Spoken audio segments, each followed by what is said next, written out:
யாழ்ப்பாணத்துல பொதுவா காசு சேர்த்து பெரிய வீட்டை கட்டுவோம். ஆனா இங்க ஒரு குடும்பம் ஊருக்காக வீட்டை விட பெரிய நூலகம் கட்டியிருக்கணும். இந்த லைப்ரரியால தான் நாங்கள் பல நூல்களை அறிஞ்சோம். முதல் எனக்கு இவியல்லாம் சொன்னத லைப்ரரி இப்படி இருக்கு வாங்க உண்டு. ஃப்ரீயா இருக்கிற டைம் வர நாங்கள் வினைத்திறனான விளையாட்டுகள் விளையாடுவோம். புத்தகம் வாசிக்கிற நாங்கள் கதை புத்தகம் வாசிக்கிற நாங்கள் குறுக்கெழுத்து போட்டிகள் செய்வோம். திரைப்படம் பார்க்குற நாங்கள் சித்திரம் கூறுவோம். கவிதைகள் பாடினாங்கள். Hey Google, play Bharatiya song. Okay, playing Subramania Bharathi on YouTube Music.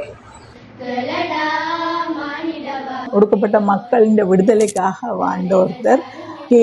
Subramaniam என்னுடைய தந்தை. அவருடைய நினைவாகத்தான் இந்த நூலகம் அமைக்கப்பட்டது.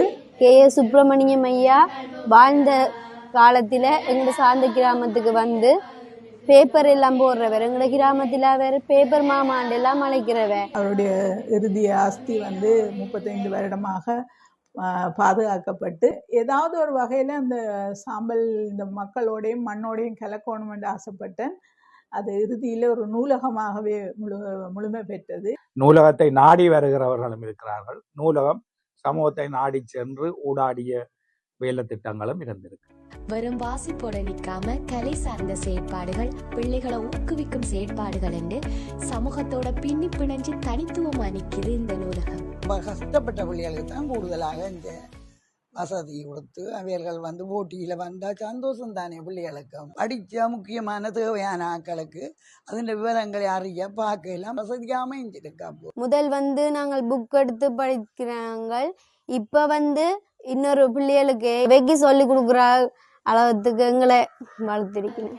இங்கு வரும் பிள்ளைகள் இங்கு வந்தவன் நாங்கள் எவ்வளவோ அறிவுபூர்வமாக சில விஷயங்களை கற்றுக்கொண்டோம் என்று சொல்லும்போது கேட்கவே நிறைய மன நிறைவாக இருக்கிறது. ஒவ்வொரு பிள்ளைகள்கிட்டையும் இருக்கிற புதுமையான விஷயங்கள், அவர்களுடைய ஆற்றல்களை வெளிப்படுத்துகிற ஒரு களமாக இந்த நூலகம் அமைய வேணும். எங்களோட சத்தியமலை லைப்ரரியில் இருக்கிற புக்ஸ் எல்லாம் ஆன்லைன்லேயே நீங்கள் பார்த்துக்கொள்ளலாம்.